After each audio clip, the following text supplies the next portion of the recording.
Hello, welcome back to the second episode of Momentum. I'm your host, Big Lez. We're joined by Jake Marketo, former NRL player for the Dragons, and Sophie Curtain, former NRLW player for the West Tigers. Jakey, long weekend for yourself, obviously getting yourself set up in the Gong. How you been going? What's the story? How was the weekend? Mate, everything's flying, going really well. Everything's pretty much set up from my end now, just in life. But it was good to have the footy back on the weekend, I can tell you that. It sure was. We're going to get stuck into all that great stuff very, very soon. Sophie, how about you? How was your weekend? I know that you're quite under the Jerry pump all the time. So how's everything flying? Nothing's changed. Yeah, nothing's changed. Was a busy weekend, but as Jake said, loving having the footy back. Exactly. Well, let's get stuck straight into it. We're going to look back at our bets with Bear Bet. We'll be using Bear Bet throughout the rugby league season this year. If you are going to have a punt, make sure to go ahead and do it through Bear Bet. But unfortunately, none of us hit over the weekend. It was a shock. Yeah, well, look, we thought we'd get beginner's luck, but it doesn't seem to be the case. Jakey, a little bit of a last-minute tip change from you, which you didn't think we'd notice, but we did. We caught up on it. Dragons 1 to 12, Cowboys 1 to 12 you had in the end there. $11.68, didn't hit, but you did get your try scorer. Setu went over for a try for the Dragons. For you, Soph, you had the Dragons 1 to 12, which was so close. Along with the Knights 1 to 12, which that one would have landed there. $13.32 would have been good value for you as well. Did Bradman Best get over the line? He did too. There you go. So Bradman Best, we got the try scorer there. I had Critter. I don't think Critter scored. I don't think so either. Nah. Damn it. But fun fact, I have been reading some stats over the last couple of days. And the reason I picked Bradman Best, obviously he's a great footballer, but the last, I believe, 4 or 5 years in the NRL, the first try of every season has been a centre. There you go. That. All over it, Soph. All over it. I had Cowboys 1 to 12 and the Dogs 13 plus. So I was pretty shockers there. $6.69 as well. The value wasn't even there for me. So just a shocker all around the board. Let's get stuck into the rest of it though. We'll leave round 0 behind us. Guys, Mike Acevo, obviously over the weekend, got to play for Leeds Rhinos against Hull KR, who, by the way, we sort of looked at as heavy favourites going into that one, considering that they got the job done against the Brisbane Broncos. It was 58-6 or something at full time in this one. And Mike Acevo, 4 tries, 191 metres and 10 tackle busts. He's doing his best work over in England at the moment, isn't he, Jakey? You know, he played really well. I seen the great catch off the dropout. They were under the pump a little bit there. He got the ball back for him. Raced downfield, just got caught, and then they spread the ball wide to the other side of the field. And I'm pretty sure it was Hall that ended up scoring in the corner. So a couple of big plays from him, a couple of big runs. And I think Hull KR were probably still a bit hungover after celebrations with the Broncos, to be honest with you. Yeah, they probably had a little bit too much fun on the strip. But, I mean, who can blame them? It is Vegas. Yes. Soph, what were your thoughts on that one, seeing Mike Acevo flying after departing the NRL a couple of years back?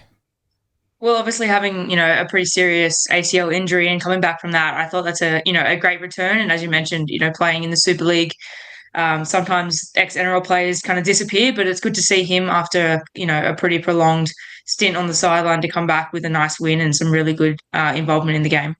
He did. He looked very, very good. 4 tries, obviously, there for Sevo. He was doing similar things in his inaugural year in the NRL. Shame that he obviously had to leave, but doing great things in the Super League. And we do wish him all the very, very best. Guys, we're going to get stuck into the news quickly before we continue on with that Vegas review. Just some news straight off the bat. Fletcher Sharp. It seems like he's only going to be out for 2 to 3 weeks. It looks like on field when he went down there with that injury, he was going to be out for the season. It sounds like 2 to 3, maybe even at most 4 weeks there for Fletcher Sharp. So if it definitely is a better scenario for the Newcastle Knights. Yeah, obviously there were concerns for ACL being a non-contact injury. It kind of looked a bit innocuous. It didn't look like anything crazy, but obviously, had the limp and unfortunately, probably was the reason that they scored. With Preston short ball But yeah, it looks like it might be just a PCL injury. So fingers crossed it's only a couple of weeks for him, as I think, Knights would really benefit from having him available for the rest of the season. I tell you what, we'll get to it obviously when we break down the game, Jakey, as well. But just watching Fletcher Sharp do his thing on the weekend, playing a bit more of a fullback role. Kalyn Ponga certainly playing a little bit more like a halfback in that one. I think we were a little bit wrong about the Newcastle Knights. I think that if they can put it all together, they are definitely going to be an attacking threat. What are your thoughts? I'm still not sold. I'm not sold on him being in the halves. They did, though. I have my foot in my mouth, move the ball really well.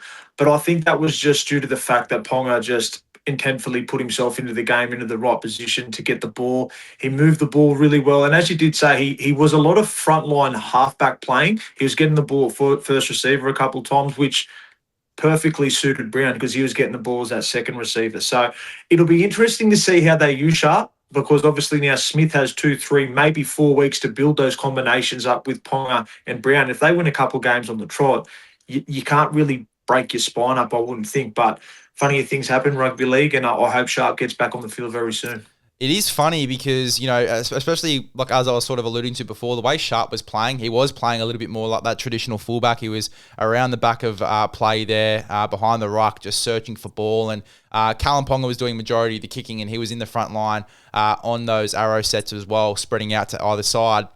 So it looks like that Kalyn Ponga was playing that traditional halfback role. So I think you'd be... Sandon Smith is the obvious answer to come in there and play in the halves, but maybe they do look at someone like a Fletcher Hunt or something like that to come into a bit of a similar role, just so that they're not, going away and not... they try and mimic what they've been building throughout the preseason with the role that Fletcher Sharp has been playing. So Fletcher Hunt, will be a watch there to come in. But even when Sandon Smith did come onto the field as well, like they went on that run at the back end of the game. They scored a couple of really good tries. So maybe...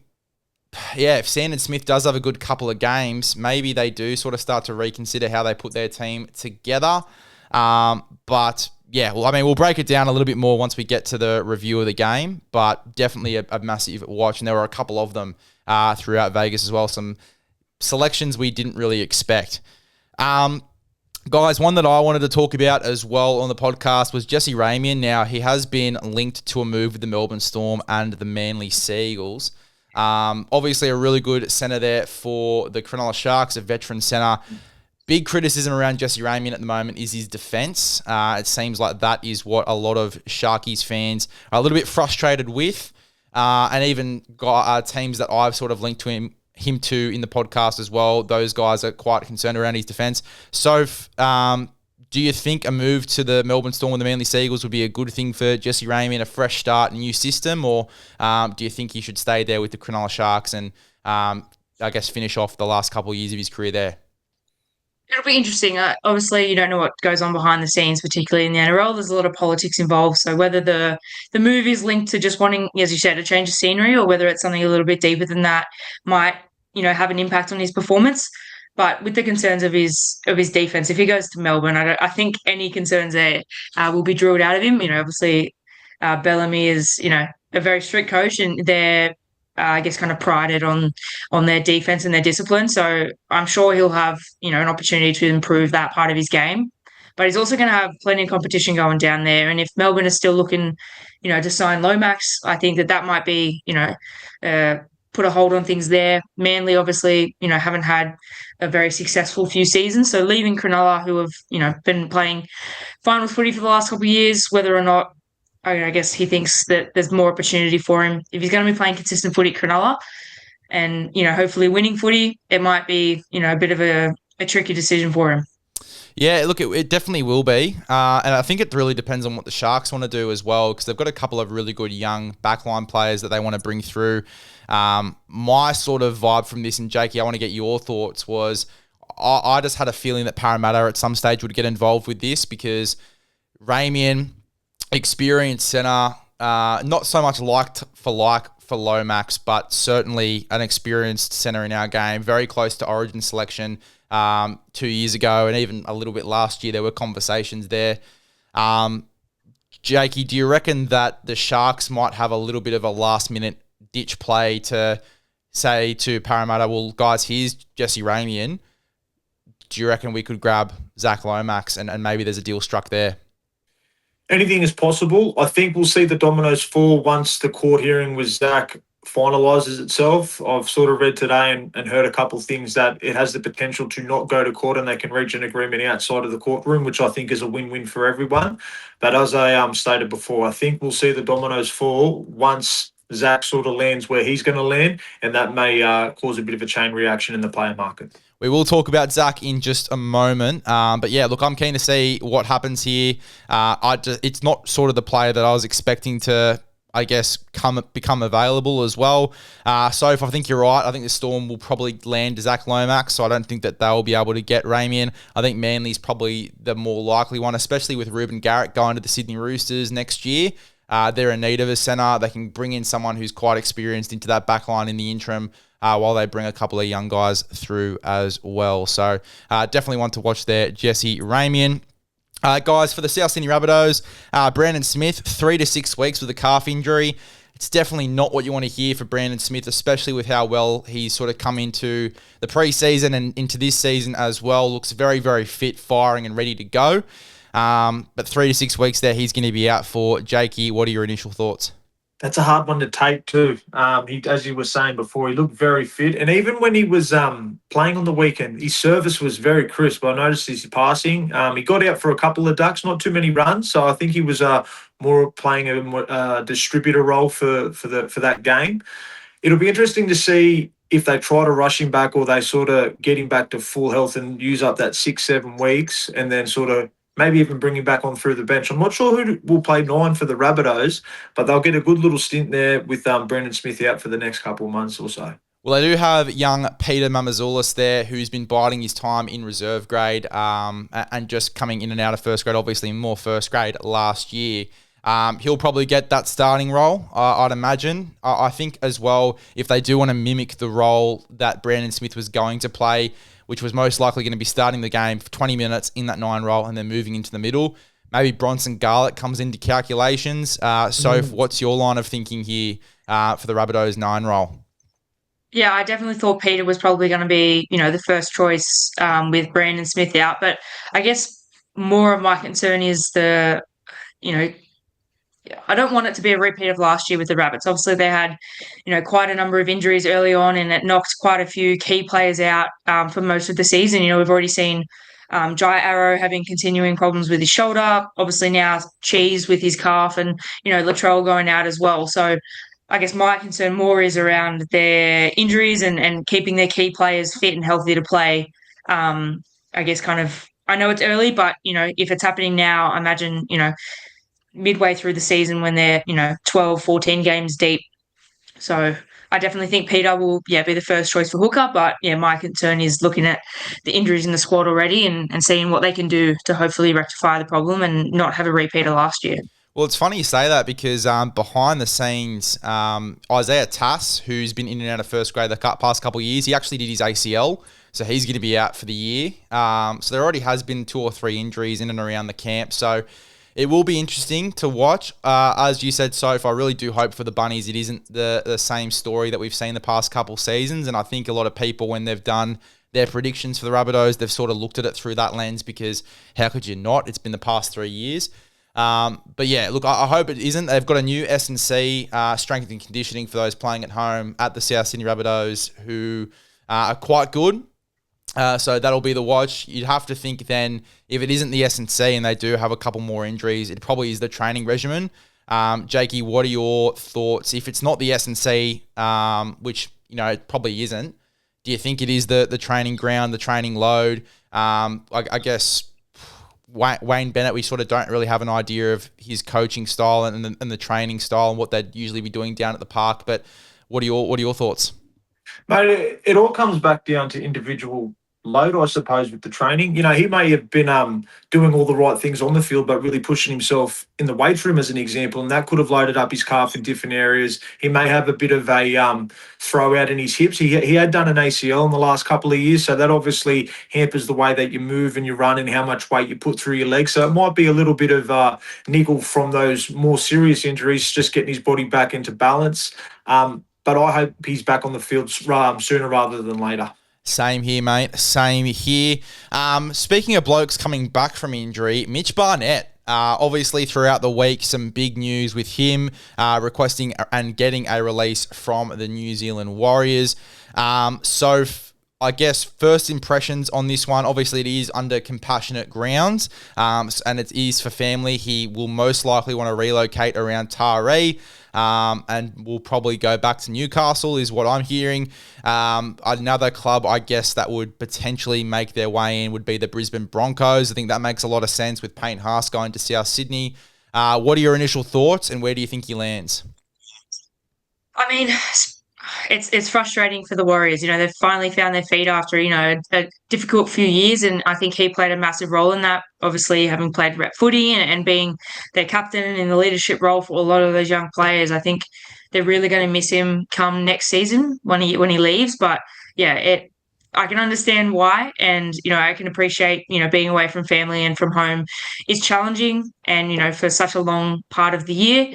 But yeah, I definitely think the Warriors are going to miss him, and I think that he'll probably end up closer to home. I'd say Newcastle, but then again, you're right, with Payne Haas leaving, it might be a better decision for him to go to Brisbane. But again, potentially looking at the paycheck if there's any room for movement in other Sydney-based clubs. Yeah, Jakey, what about yourself, mate? Is there any other spots for Mitch Barnett that maybe we haven't discussed that would make a lot of sense? What are your thoughts on the situation as well? Off the top of my head, I'm thinking about rosters that are probably a bit top heavy in the forward pack. As the Warriors stated, it is a business decision for them also to get a player back in return. So I'd be looking to talk to the Dolphins. They have a lot of good young forwards. They may be able to get a swap there done. It just depends if he can go straight into that starting side. If you do remember, Francis Molo's actually off contract as well this year and hasn't re-signed anywhere. So there could be a little bit of a change around. Broncos, obviously, Haas isn't going to be there next year. Family is from northern New South Wales, as you guys stated before, I heard as well. So Newcastle's obviously going to be another landing spot. But it'll be interesting. I think once he sort of makes his decision, we'll be able to see how the forward market shifts and who ends where for the years to come. Yeah, well, look, it is going to be very, very interesting. Dolphins is a great shout. I think that Molo, you're going to get an absolute animal there through the middle of the park, very aggressive. Probably what the Warriors would like to get in return, to be fair. That isn't really going to break the bank, and it leaves them with money to spend as well in the cap. So that one sounds good. It's one that I haven't really seen brought up as well. My mind immediately goes, and it doesn't make sense with the whole Northern New South Wales thing, but my mind immediately goes to Manly. I look at Manly's pack right now. It is a little bit light on. I think that getting a guy like Mitch Barnett, you could probably pay him some decent cash as well to come over there, and I think that he would definitely be the signing that they need. They don't really have that rep middle, that leader in the pack. Paseka, he's been their alpha for a while, but hasn't really found his feet in terms of form and consistency and playing at a high level. So Mitch Barnett for me, I think Manly is one that I'd be keeping an eye on, but I certainly think as far as front runners go, it probably is going to be Newcastle. Again, Newcastle probably need that front rower as well after losing Leo Thompson. So that one makes the most sense for me. But then again, like Jake, you were saying, obviously they want a player in return too. Who are you going to get back from Newcastle? Like, I doubt that they're going to give Trey Mooney away. I doubt that they're going to give Jacob Saifidi away. You're not really going to get anyone at a high level back from the Newcastle Knights unless, and this is really off the cuff from me, and this is probably going to get shut down straight away, maybe Kalyn Ponga? Well, as I've always stated, anything can happen in rugby league. The way that it sort of works, though, is you have to get the similar amount of money, or if so, less, so you're not going over that tier in the cap. I'd imagine Barnett would be around $600,000-$700,000 worth of player due to him playing rep football. The reason why the Dolphins, as I said before, come to my head was they will actually be willing to probably give up a younger player or a Francis Molo going over to New Zealand. I don't see how Newcastle, because I looked at their roster this afternoon and I've got a couple of good points to bring up. They're actually very light in the middle. So I don't think they would move Trey Mooney, who they've just bought and actually laid a very, very good platform for the outside backs on the weekend. And Kalyn Ponga?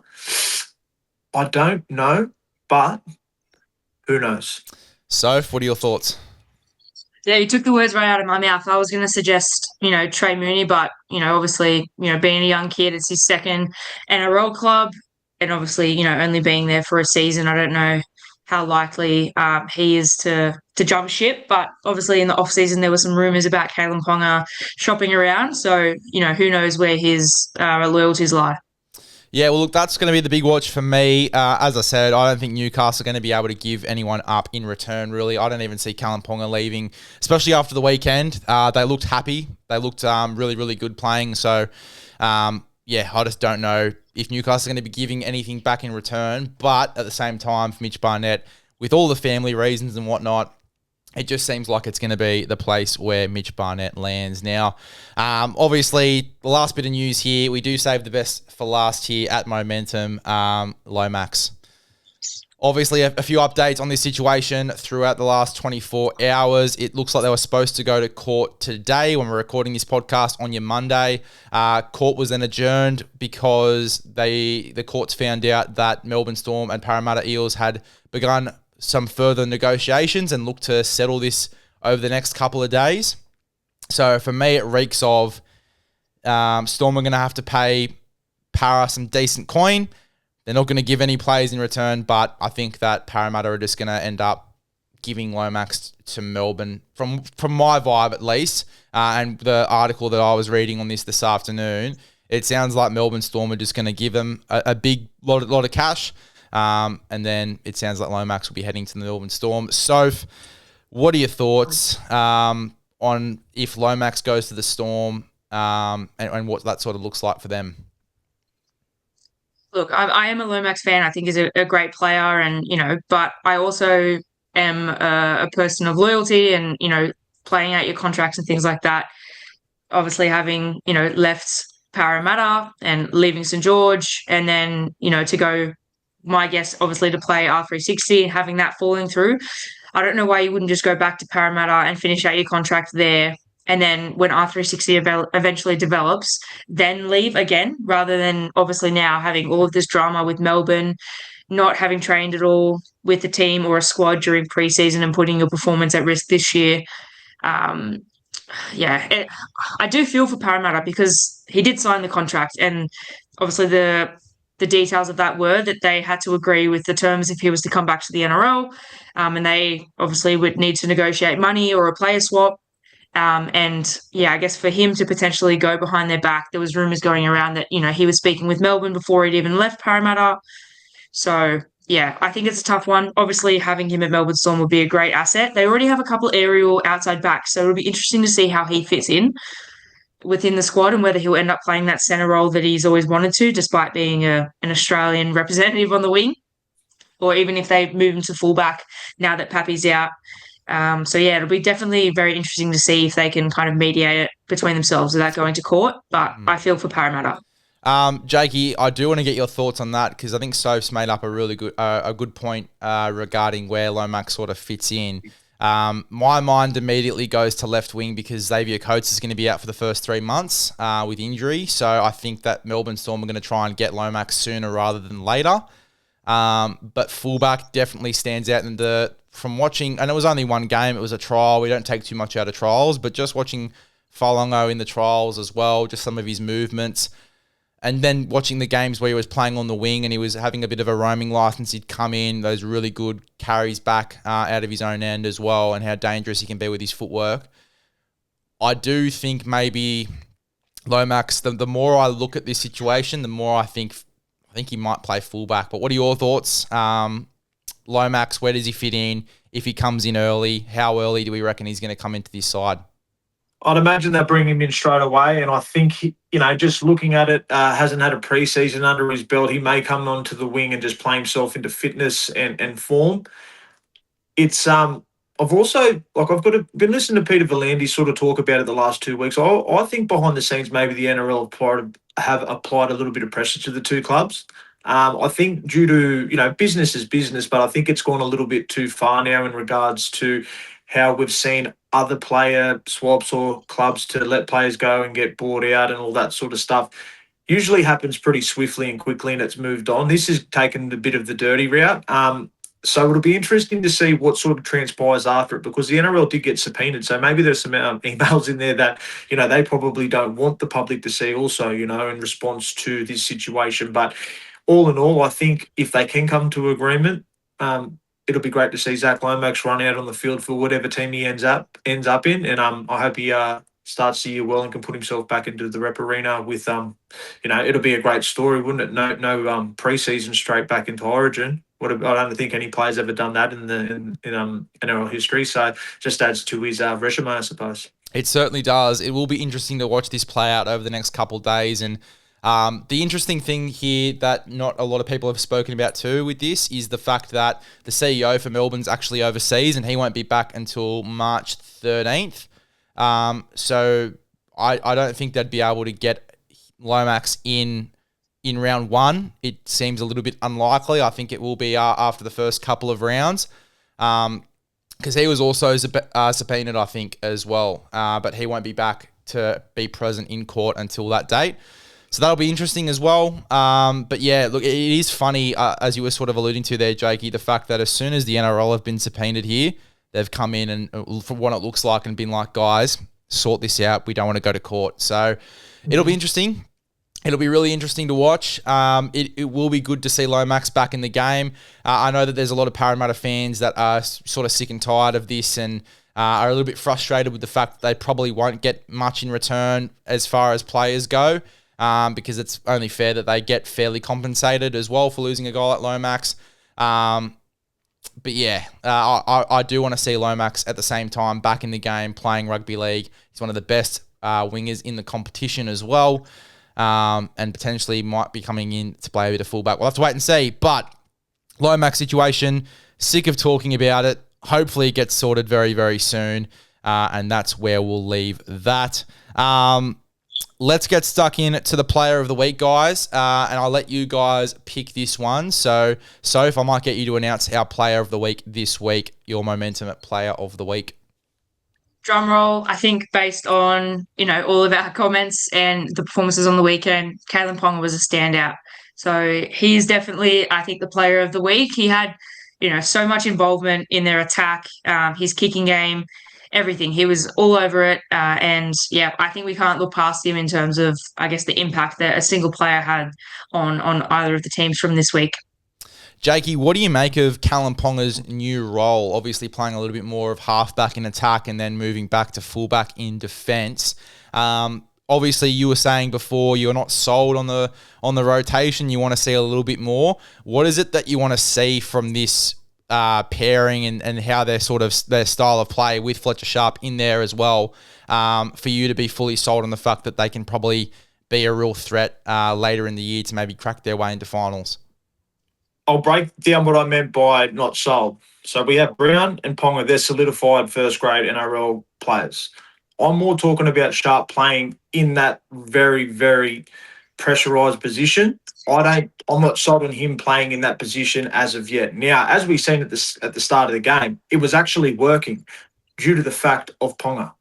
That's my opinion. I think he just amplifies their attack, and it allows Brown to be a little bit more free. As you see, there wasn't a lot of stuff being produced around Brown until the ball actually got to him. Wasn't setting anything up. That was more Ponga's role. Sharp actually was coming in and taking some yardage carries too. So it was more like he sort of went to an outside back sort of role coming out of yardage, and Ponga was just sniffing around. Then once it was attack, everyone just sort of was drifting while Ponga was having the ball in his hand most of the time. The big thing for me with Ponga, there was 8 tackle breaks. So that means he's in the game. That was the biggest thing I found. He was running with intent.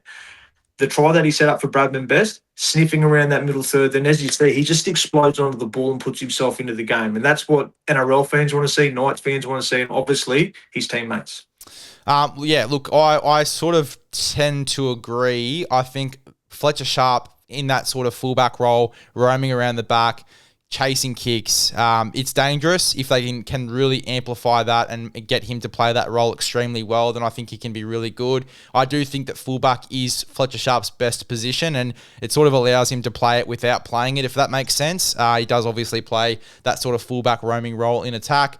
So if they can make it work, it's going to be really exciting. But I sort of tend to agree with you in the sense that I do want to see a little bit more. I want to see how it works. But in the same breath, it has amplified Ponga's game substantially from what we've seen so far. Ponga in the front line, involved, as you were saying there, Jakey. Whereas when he was at fullback in previous seasons, while he had some amazing games at fullback and, obviously had that run into finals 2 years ago, there were games at stages, especially if they were getting beat by margins, that he'd sort of go back, pull himself back and go a little bit missing in attack. So the fact that he's in the front line, he's in that main key position, playing almost like a halfback in attack, it sort of forces him to be involved, forces him to make plays and sort of get his side back in the game. So I like it. I think it's going to be really good. I almost feel like he is a real smoky to get fullback of the year for the Dally M's without playing fullback, or at least a traditional version of fullback. I think it will be a really nice watch if he can set up a couple tries this year and look really, really good, or at least look like he did in that game there, albeit against the Cowboys side we're tipping to be playing for a spoon this year. But if he can play like that against the top sides, that's going to be the key. Soph, what did you make of the performance there from KP? I mean, obviously a standout. We know he was our player of the week, but I thought he linked up really well, as you said, with Brown, as you said, kind of having that more dominant role. Brown was kind of that second sweeper. But, he had a couple of great tries, just, and with his boot as well, I think he's got a really nice, kind of mix of strengths. So being, the left footer, he can obviously swing to both sides of the play using his footwork and speed, but, long kicking games, short kicking games, setting up the try is in his obviously try with best, but I think all around great player. And if he can stay fit and healthy, I think he'll be, as you said, kind of in the running for, Dally M Player of the Year, or whether it's fullback of the year. He just needs to be involved and not go missing, as you said, in those tougher games. But he had some very, very good influential involvements on the weekend. We will get to the Newcastle Knights a little bit later on, but first, our Breatheeze moment of the week. I'll tell you what, after Critter slots a field goal for that Bulldogs side, they would be breathing with ease after a pretty intense Golden Point victory, or at least a slugfest. One of the better games in Vegas. Jakey, you obviously a pretty avid user of Breatheeze. Just talk to me about the benefits that you feel, obviously, when you're wearing the nose tape. My nose actually works, which is great. It allows me to breathe out of it, and I usually sleep with them every night. I haven't had one on today, but I will definitely have it on later tonight, and I can't talk it up enough, and I'm very grateful that I'm able to, promote and wear them. There you go, guys. You've heard it from the man himself. Go over to Breatheeze, their Breatheeze website, and use the code MOMENTUM. You can get a little bit of a discount there with the code, so make sure you head over to Breatheeze and grab yourself some mouth, nose tape, whatever you need. They have it. But the Golden Point win there from the Bulldogs. Some Dragon supporters would say that the Dragons deserve the draw. They deserve to walk away with the draw at least. Obviously some big calls in this one, refereeing decisions, which we'll get to a little bit later. But the Bulldogs got it done. Critter was the man. He knocked the field goal over. Soph, talk to me about the moment there. I mean, obviously, props to Critter, great kick, but I definitely think that Dragons were hard done by in the game on the weekend. It wasn't just, the strip call. There were a few calls throughout the game that I thought were definitely not one-sided or biased, but I think we're definitely hard done by. There was the head-high tackle from Critter. If that was in Australia or anyone else, I think he would have been 10 in the bin. And, we saw in the other game a similar tackle resulted in, 10 minutes in the bin, as well as that last strip call. That's the definition of a loose carry. I don't know how the ref thought that was a strip, but even as much as I want to say that it's the ref's fault, we all know that, that can't be the case, and we need to take some accountability. Dragons went away from what was working. The shoulder charge was silly. There was a couple of knock-ons, Leilua's penalty for foul play, then Gutho's obstruction, and then the strip at the end. I think it was Hamish Stewart. They got done for that. Just silly and doing it to ourselves. But Doggies were very lucky. They messed up, I guess, their opportunity at the end of the 80 to slot one in front of the post in their last good ball set. So definitely lucky to kind of get that later opportunity in the second 5 minutes of a golden point. Yeah, I mean, very lucky to get the job done, really. Very, very lucky. The Dragons, though, obviously, in their moments, obviously a couple of errors and stuff like that as well, which obviously made the game even as it was. I guarantee you if there wasn't as many calls there against the Dragons, they probably do go up and win this one. Jakey, what are your thoughts on the game and obviously Critter knocking over the field goal? Mate, it's a great skill to have. I think he was 30 out just to the left of the post and slotted. Never looked like missing. Obviously, there was a couple from each side leading up to that drop goals, opportunities to win the game. It wasn't like the Dragons didn't have the opportunity. Like, that's the one thing I want to make clear when we talk about the game later on. They had their opportunities. I think that's why it's such a heartfelt loss for them. And, you know, obviously supporting the club and using being able to play there a long time ago. When you see that amount of effort go in by a team, not just the Dragons, but and to lose in golden point, like I think it was 5 seconds to go, you just want that team to have the draw due to the effort and the output that they've put out for that game. So they did have their opportunities to win, but that's the way it goes. And, you know, I think it's a really, really strong platform and building block for them going into their, you know, next 3, 4, 5 games. I think they can really build off the back of it. 100%. We'll talk about the effort showed by the Dragons a little bit later on when we get stuck into the nitty-gritty of both games. But Critter obviously knocking down the field goal there. We'll obviously talk about his tackle as well. I know that we've got some feelings on that, so we'll get to that a little bit later. But some fan questions just before that. We've got some questions down below, which we're going to get stuck straight into. First one, even looking comp, who is 0 chance of making the top 8? Jakey, I'll start with you. Who is 0 chance of making the 8 this year?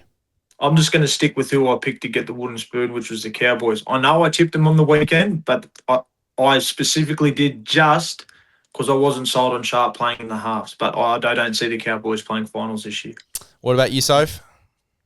I mean, everyone's been talking about the Cowboys, and I think their head coach is obviously under the most pressure, or potentially, you know, Manly as well. But I think they're probably pushing for, you know, a wooden spoon contest. But it's frustrating because they've got such a great team on paper. They've got, you know, some very experienced players in key positions as well. You know, and I don't know what it is where they can't put it together. But yeah, I was, not surprised by the result on the weekend. But it's hard to see because they've got a lot of talented players despite some, you know, young guns coming through.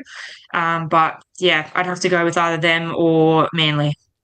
All right, I'm going to go through a couple of teams because I know that we've just got the Cowboys at the moment, but I'm just going to run through a couple of teams and you guys yell out as to if you think they're a chance of making the 8. I'm just getting the ladder up now. The Tigers. Are there a chance of making the 8? Chance, 100%. Soph? Yep. Yeah. Who else is there? Titans. No. Yeah, I don't think so. I mean, Lockie Ilias is a great, you know, addition, and, you know, AJ Primshin, AJ, and I just had a mind blank. Jaden Campbell. Campbell. Obviously, great pairing, but again, whether they can stay injury free, I don't know that they've got the exact leadership role in those positions. I think they're, you know, better strike players, but yeah, I don't think that they've got enough combination yet to nail a position in the top 8. Manly Seagulls. I'm going to say no.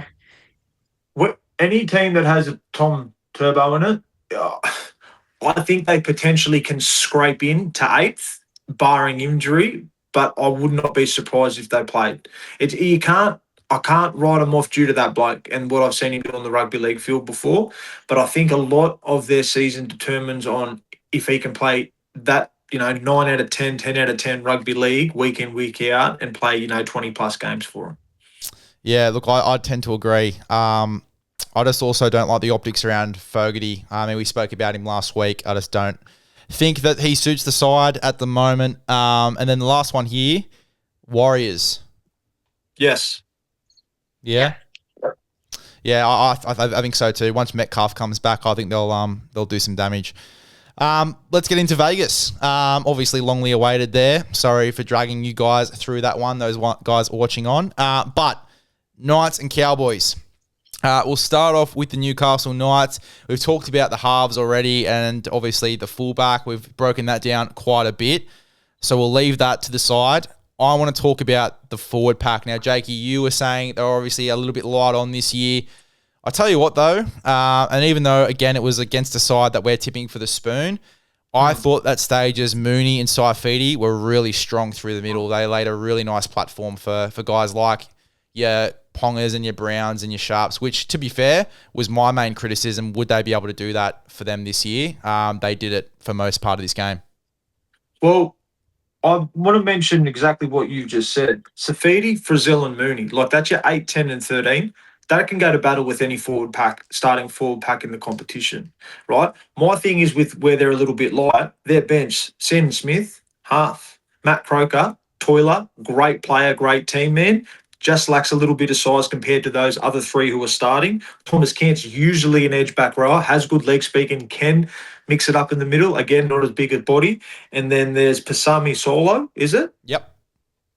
He's a big body. I just don't think he's at that level that the other three are. Maybe they can nurture him through the season and get that aggression out of him because he is a big body. He did come off the back fence a couple of times, but there was one time when Tuolangi actually gave him a little bit of four off the kickoff and got some good body contact with him. So I think he's still learning how to use his body maybe and start introducing people to his bumper bars, hips and shoulders, and I think that will come during the year. But as I said, I think once they sort of have that rotation, or if an injury happens with those three big bodies, they don't have a lot of go forward in that middle third without those guys, in my opinion. Soph, what are your thoughts? Yeah, as you said, they've got those kind of three key experienced bigger middles. And, I know obviously Trey Mooney's not that experienced, having only been his second year in the NRL. But if you look at their bench, as I said, smaller, not as experienced, and with, quite, I guess, kind of a mixed results for Knights over the last couple of years. As you said, one injury can change their potential in each game. And if they don't have the bench to back it up, or someone gets sent off, or there's a concussion, anything that can kind of derail those few middle forwards, I think they're in trouble, if they aren't able to take the field. But I did think that the platform that they laid gave Brown and Sharp and KP the ability, and Phoenix as well. I thought he had quite a good game. I know obviously he's not a traditional middle forward, but I thought Phoenix Crossland played really well, had a great 40-20, which was able to take a little bit of pressure off the Knights there and get them some good field position. Yeah, they were very good in this one. Obviously, Mooney, Saifidi, and I think even Tyson Frizzell came off the bench in this one too. I think Matt Croker was the starter at lock. But just looking at minutes, Saifidi had to play 53 minutes in this one, Trey Mooney 49, Tyson Frizzell 47. So some big minutes there for those guys as well. I just hope that these sort of guys aren't forced to play huge minutes. Like, that's not bad. It's a pretty solid little bit of minutes there for those guys. But I hope that because of the fact that they have got a little bit of inexperience in the pack and a little bit of a lighter pack throughout the year, I hope that these guys aren't forced to play massive minutes. And as a result of that, maybe there are a few injuries that start to creep in. That's sort of been my only criticism. But I thought they were outstanding. Trey Mooney in particular, I thought he had some really nice carries. Defensively was pretty on song. In the new system, looked really, really good, really aggressive. A guy that sort of hasn't really come out of nowhere, but really struggled to get a spot in a very stacked Canberra Raiders pack. But he's come over here and excelled. So I think he's in for a massive season. And a little bit of an early call for myself, but I think he'll have a pretty similar career trajectory to James Fisher-Harris. I think he'll really start to establish himself in this pack and be a little bit of an alpha for this Knights team. Guys, any other player standouts for you? Obviously, Bradman Best had a really solid game in this one. He had some good backline performances. So if anyone else that sort of had a real standout performance for you? Not any particular outside backs for the Knights, but I thought all of the Knights outside backs had some really nice touches, whether it was yardage carries or if it was just like a quick tip on a backline play. You saw a few tries there with a flick inside or outside, as well as, the quick catch pass with the winger jamming on the centre. I thought they were able to get away some really impressive passes. So they've definitely been doing their reps with all of their backline plays, and obviously all the core skills needed for that. But yeah, what stood out for me was all of the outside backs being able to kind of just complete the basic skill, but very, very hard to do under pressure. I will say, Dom Young, still 3 errors in this one, some handling errors. He needs to get that out of his game quick smart. Other than that, had a pretty solid performance, set up that try for Trey Mooney, the pass back on the inside. Had some really nice carries out of his own end too, and some really good catches. But just the little handling errors. Obviously has had it throughout his career as well. He's a great attacking guy and a great finisher. But yeah, he can sometimes make some errors or just find himself in no man's land a little bit. There was one try in particular where, who was it? I want to see who it was. I think it might have been one of Murray Taulungi's tries, and he was just in absolute no man's land there. He had jammed in. He was sort of umming and ahhing about jamming in or staying out, and he just got caught in between the centre and the winger. And then Murray Taulungi just went straight in, easy breezy. So, just defensively, obviously a little bit of a concern, and then the handling errors. But other than that, 195 metres, 9 tackle busts, still had a pretty solid performance, all things considered. What about you, Jakey? Any other standouts in this one? My man, Marju. Now, we're talking about 20 carries, 198 metres, 74 post-contact metres, along with 7 tackle breaks. And you are right with Dominic Young. Now, I think, looking at what you just said, and things that I had heard, I think that's why the Roosters sort of moved him on. I don't think he has that 100%, I don't want to say care factor, but wanting to get rid of those things in his game. As you said, it's been consistently happening through his whole NRL career. And if he can actually get rid of that stuff, I think it actually takes him up a couple of tiers. He's just got to find that, I suppose, that mindset to catch everything, those defensive reads, be a little bit more hungry to make that effort. But my standout player besides Kalyn Ponga, I thought Greggy Marju with the backflip as well in the street and doing the breakdance, and he took that onto the game and was outstanding for him in the back end of the field. Marju was great. Just to add on to what you were saying with Dom Young as well, and it might be a bit of a dumb thing to say, so I can edit it out later if it's pretty silly. But with Dom Young, I almost feel like because he's an England international now, and he plays rep footy every year, he's that sort of cat, and he doesn't have to work to get anything else. Like, he's played rep football, other than maybe winning a comp. If Dom Young was an Aussie and he had to fight for an origin spot every year and to play in that Kangaroos team, I think the work rate's obviously, not obviously, but I think it is a little bit different. I think you probably do see him try to rub those errors out of his game. The effort areas, obviously defensively working on those cues as well, and staying man on man, making decisions in defense as well. Like, rather than being caught in no man's land and just watching the play fall out like he did on the weekend, actually making decisions defensively as well, I think is going to be big.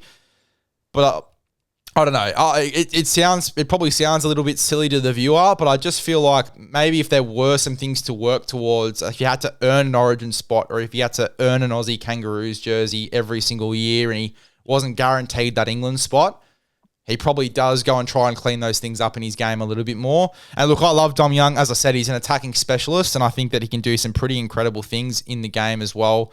Scoring tries, he's a freak, but just needs to fix up those little things, and hopefully he can do that throughout this year as well, because especially, Fletcher Sharp being out, if Sandon Smith does come in and kill it this year as well, and Dom Young probably has these 3-4 errors a game, we're probably looking at Dom Young maybe being dropped for Fletcher Sharp if they do want to move Fletcher back to the wing as well. So, Dom Young for me definitely needs a little bit of work. Tell you what, Dylan Lucas, not the biggest standout performance by any means, but I thought he was really good on that left back row spot, particularly with the fact as well that they've got obviously Fletcher Sharp and KP roaming down that way, and Sharp's mainly the one chasing kicks, but Fletcher Sharp creates an extra option, but you've still got to account for a guy like Dylan Lucas if he is going to run that line, or if he is going to do something as well, chase those kicks and stuff like that. So Fletcher Sharp obviously adds an extra obstacle or an extra thing to think about defensively when they do roam down the left-hand side of the park. But Dylan Lucas, you can't forget about him as well. Still got through plenty of work, plenty of meters, had some really nice carries. I'm keen to see how they implement him a little bit more into this attack and where he comes into it, because in the same breath as that, I don't want Fletcher Sharp having chasing kicks and being the main guy that they're looking for on last down that left-hand side to take anything away from what we know Dylan Lucas can do as well. What are your thoughts, Jakey? I think if he develops an offload, it takes him to another level of his game. I think he's got the ability with a strong carry and late footwork to be able to develop that. And I think that just creates more of an attacking option for them to give the ball to him. And you start having Ponga and Sharp when he comes back, or, even if Brown finds himself on the other side of the field, you start getting early balls at back row and you can use late feed and create an offload or even a fast play the ball. You're going to find yourself, I already think he can be in Origin contention as a player. I'm a massive fan of him. But if he can begin to create that second phase play for Newcastle, I think it puts him right up there. 100%. I definitely agree. It'll be interesting watch. I want to see how they can involve him more in this attack. You mentioned the offload, but I just think on those last tackle plays as well, having specific plays for him with KP down that left-hand side, since they don't have Dylan Brown and him linking up. I want to see something with a little bit more with Dylan Lucas, because we know how much of an attacking threat he can be. Let's get to the Cowboys. My biggest takeaway for the Cows was the edge defense. Their scramble D overall has improved, but edge defense was awful in this one. So Jackson Purdue, he had 7 missed tackles. Tom Chester had 3. Braden Burns had 3. The edge defense doesn't look great, does it, Soph? Not at all. I mean, I know Gagai's try got disallowed, but that should never have happened. And then the other try, I think it was on the left edge. Same thing. He had 3 or 4 players hanging off him, and he was able to push through for another 2 or 3 meters and just fall over the try line. As you said, their scramble defense wasn't too bad, but their edge defense, wasn't ideal. But obviously that comes from the middle. You obviously have to win the ruck and get your spacings right and get your decisions right defensively from the middle, and it works its way out. So I do feel for outside backs. Obviously, I'm not an outside back myself, but it can be hard to defend on the edge when your middle's not fully set or their spacing's incorrect, or if there's a dead marine or something like that. But I definitely didn't think that the physicality was there or the urgency either. You're definitely nicer than me, Soph. As a front rower myself, I have no sympathy for outside backs. Jakey, what are your thoughts on the edge D for the Cowboys?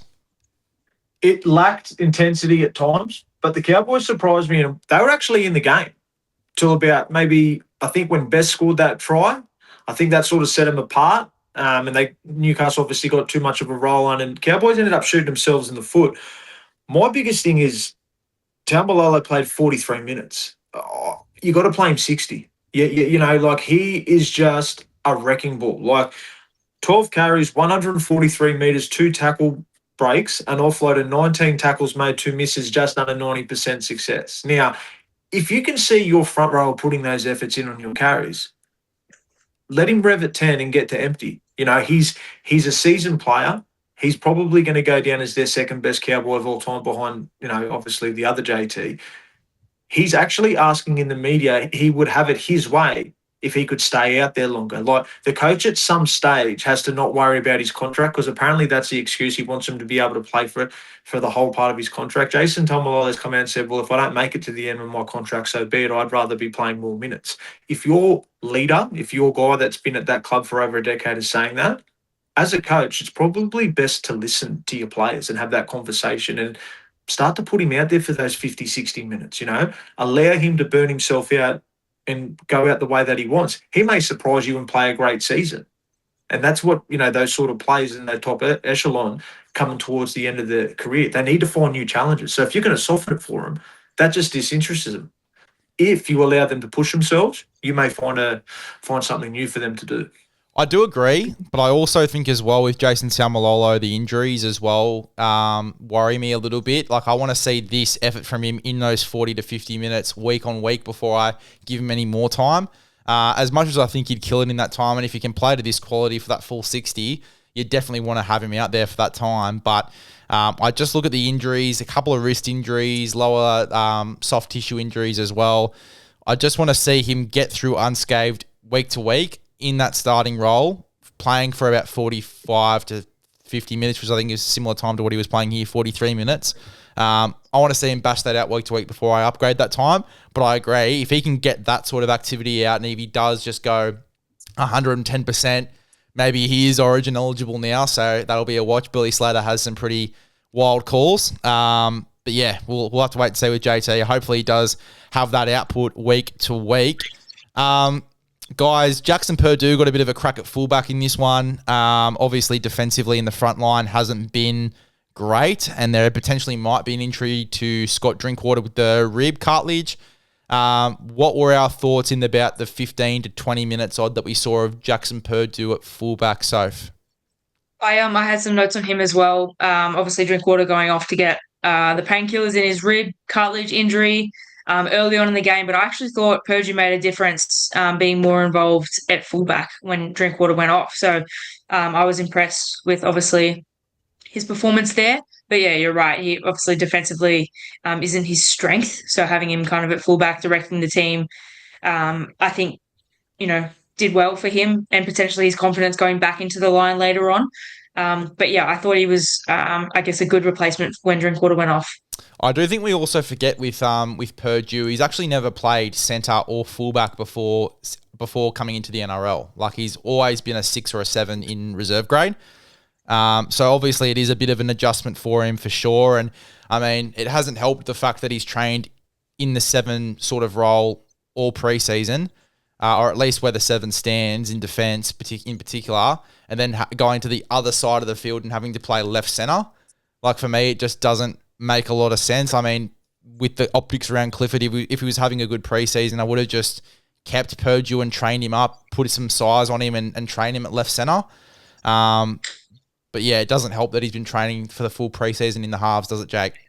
No, it's a bit of a wasted preseason if you're being honest. Like, to do that to a player isn't the most ideal thing, but obviously they're doing things the way that they think they need to do it. But as an individual player, I'd be scratching my head a little bit going, well, why are you making me do this? And then all of a sudden I'm doing this before the season starts. He moves well, though. He almost moves like a young Darren Lockyer. It's like he glides across the field and he has that, sort of show and go. And the biggest thing, he's got that like 1 or 2 meters of speed where he actually gets in between players really well.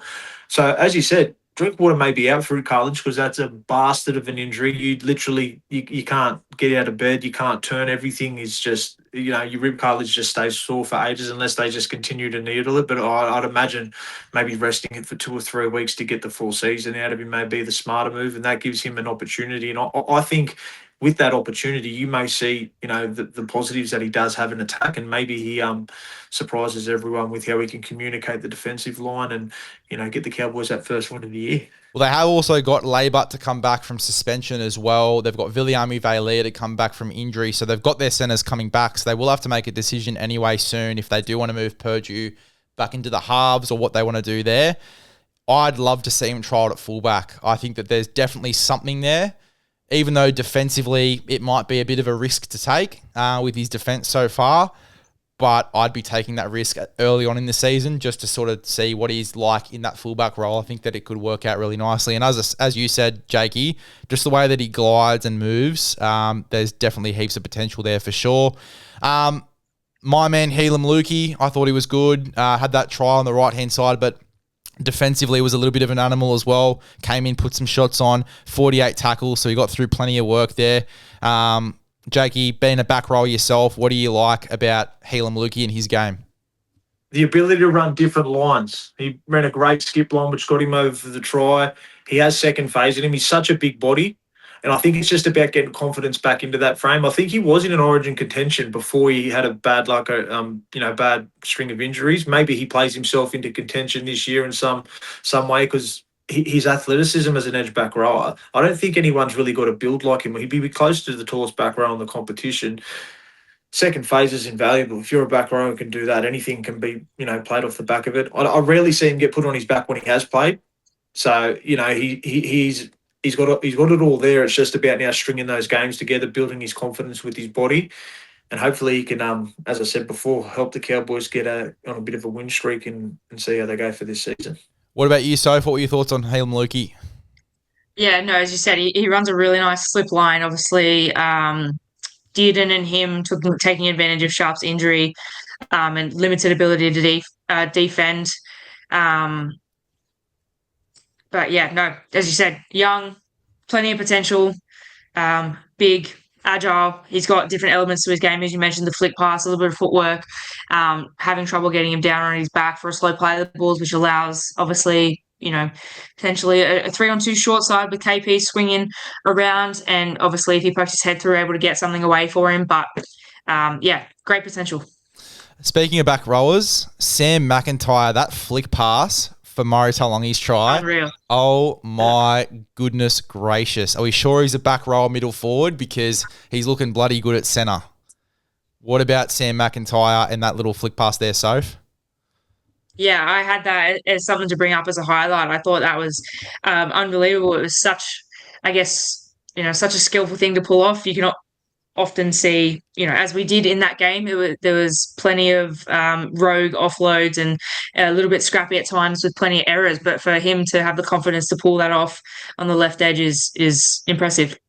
It was certainly impressive. I'll tell you what, I also like, speaking of back rowers, a guy that has sort of struggled with a little bit of defence and got dropped last year because of his defence, but came in and only had one missed tackle. Kai O'Donnell off the bench came into the game because I think it was because Scott Drinkwater went off and Purdue went to fullback. He had to come in the back row while McIntyre was at centre. Came in, had some really nice touches, 103 metres there for 11 carries, 43 post contact. Didn't have any tackle busts, but defensively, 28 tackles, only one missed. I thought that it was a really good one from him, especially a guy that came over from Super League after going there after his days in Canberra. Comes back for an opportunity at the North Queensland Cowboys, and last year didn't have the greatest season, but he knows that he wants a spot in his 17, and he's shown Todd Payton that he deserves to be there. What were your thoughts on Kai O'Donnell? Did you watch too much of his game there, Jakey? Mate, I love people that get put in those like instances where they grab the opportunity with both hands. The biggest thing is when, I'd imagine if you come back from England already being in the NRL, going there and coming back, all you want to do is put yourself in contention of being that 117. He did that through the preseason, obviously, by getting picked. Then all of a sudden, some luck swung his way, and he was able to get into the game nice and early.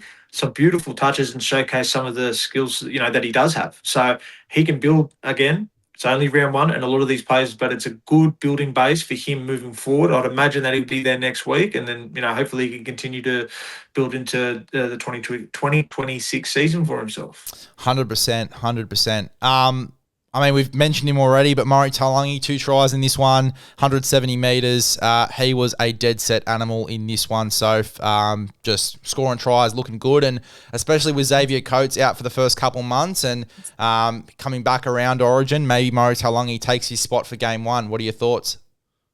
Yeah, obviously, as you said, that left winger position is open for grabs pending, his injury comeback. But, as you said, very involved, great finisher.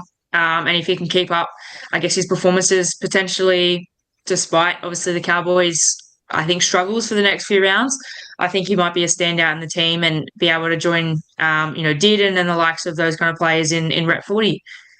Yeah, and Jakey, especially having a preseason injury to Murray Taulongi coming into this side and then coming back and being so physical, like he was so commanding every time he took the ball back in those 2 tries, bumping off blokes.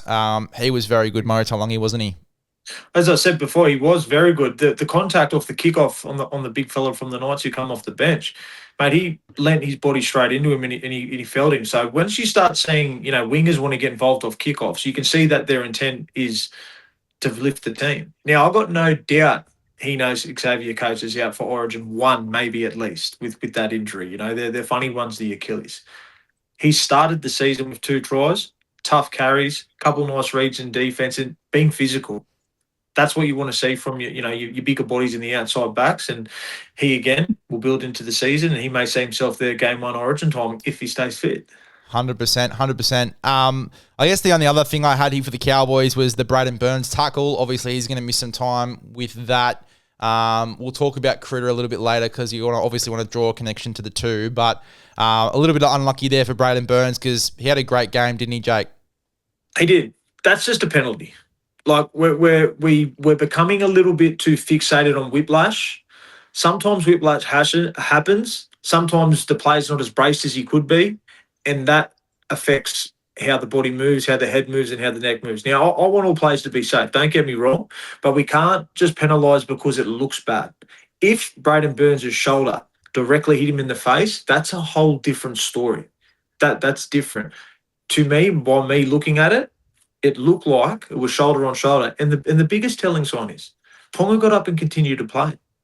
If it was so bad that it was on report and sent to 10, why aren't we then? It doesn't matter that it's Kalyn Ponga. Obviously, in this incident, it does.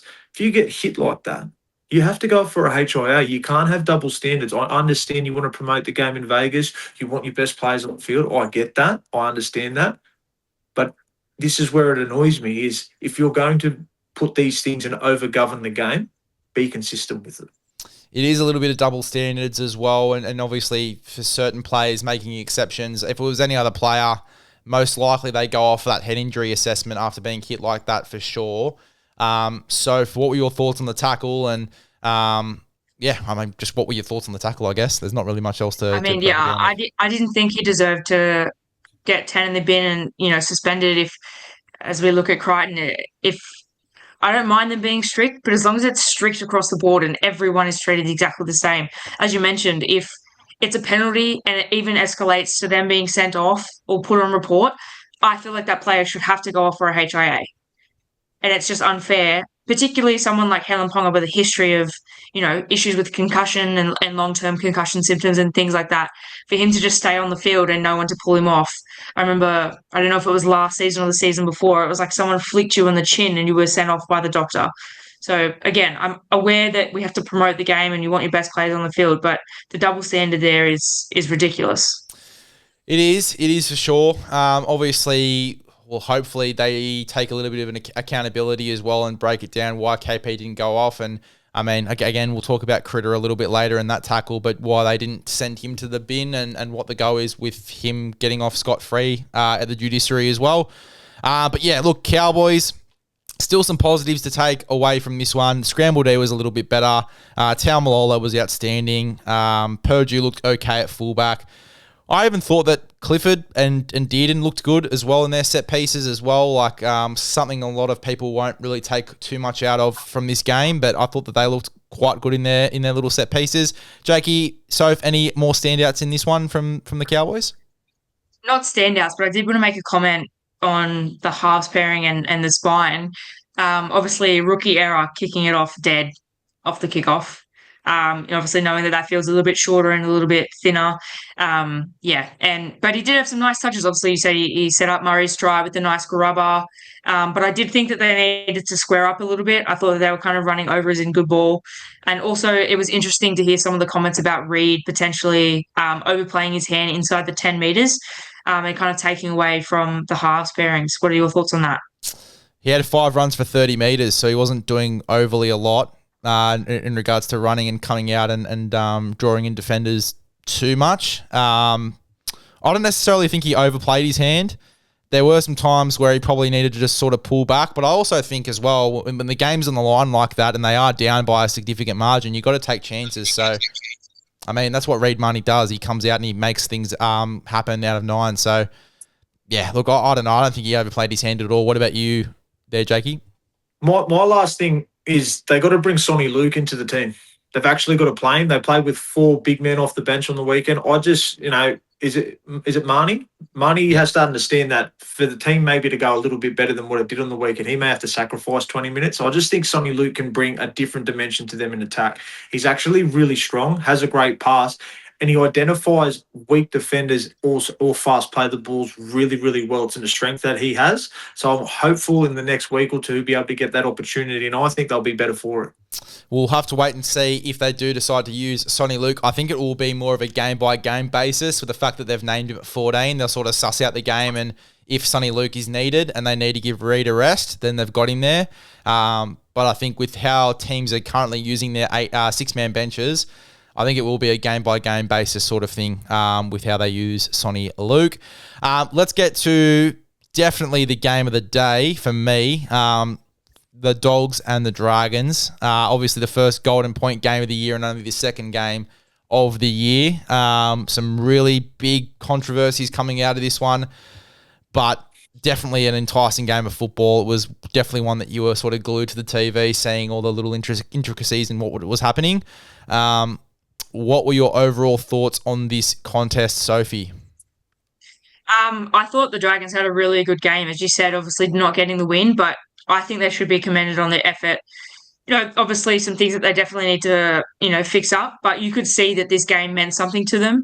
And I think sometimes you can see that they're kind of half a game footy team. They often show up for 40 minutes or glimpses here and there, but it seemed like they genuinely wanted to be there and they put in an effort for the full 90 minutes, which is great to see. And I think it might have come off the back of, some criticism that the coach or Flanagan copped about his comments about them not winning the grand final and just being this year for developing. But, with some young talent coming through, like the Couchman brothers, as well as Hamish Stewart, I thought they all had, a pretty good game, and they just need to, I guess, minimise those errors and just in those key moments, just make smarter decisions, especially from some of their more experienced players. So we had Leilua with the foul play. We had a Gutho with obstruction.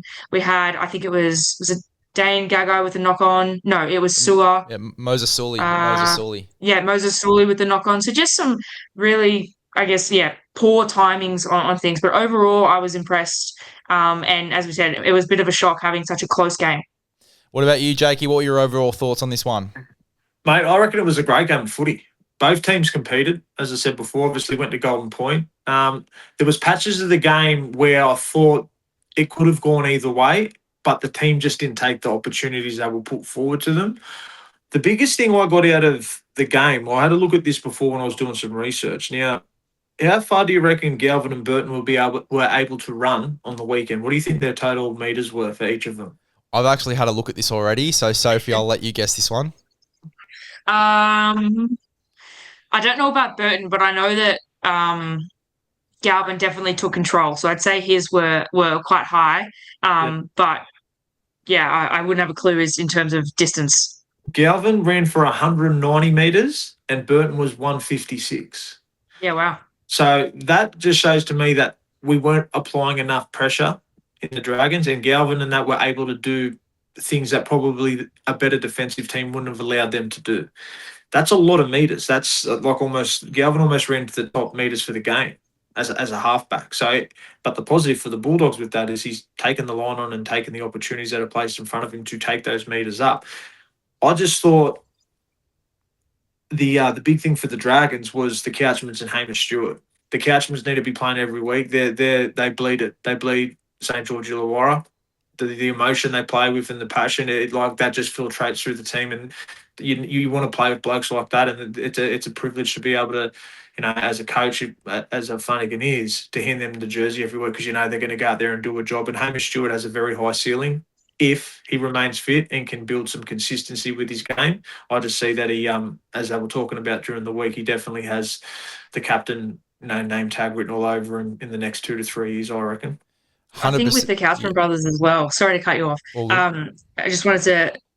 Their tackle off the kickoff, I know it was penalised and it was head high, but I think that was another missed opportunity. That would have completely changed the momentum for the Dragons. You saw their enthusiasm when they got up. The knock on, it was disappointing to see that it turned into a penalty, but I thought that was their attempt to stand up and really make an impact for the team and change the swing of momentum. 100%. And look, we'll get into the Dragons first because there's definitely a lot of talking points here. Hard done by with the penalties, unfortunately, which was obviously what we were sort of talking about before. But I also feel like, as you said, Soph, there were also some decisions in there, decision-making with their attack, a little bit of a lack of direction at times with Atkinson being fresh in that number 7 jersey. And unfortunately, they made some pretty average errors, which, I think if they didn't and they, had a little bit more composure and at times, I think that they definitely would have gotten a little bit better than they had in this game. Just a little bit more discipline at stages, but the Bulldogs certainly had the run of the mill in regards to calls. But I do think that the Dragons could have definitely, if they had their moments back and they had their chances again, done things a little bit differently. You guys spoke about the Couchman brothers. I completely agree. I love the Couchman brothers. My standout from this one was Clint Gutherson at fullback. He was outstanding. He was pretty much in everything in attack. Their spread sets. We expect it from Gutho year on year because he just does it all the time. But he was just unbelievable in this one. Run meters galore. Not too much to look at when you look at performances, but I just thought the amount of times he touched the ball, the amount of times that he was in those spread sets, the amount of times that he was trying to make a moment for his side. The stats actually don't even tell you the full story with him, but I thought he was great. What about you, Jakey? What are your thoughts on Gutho?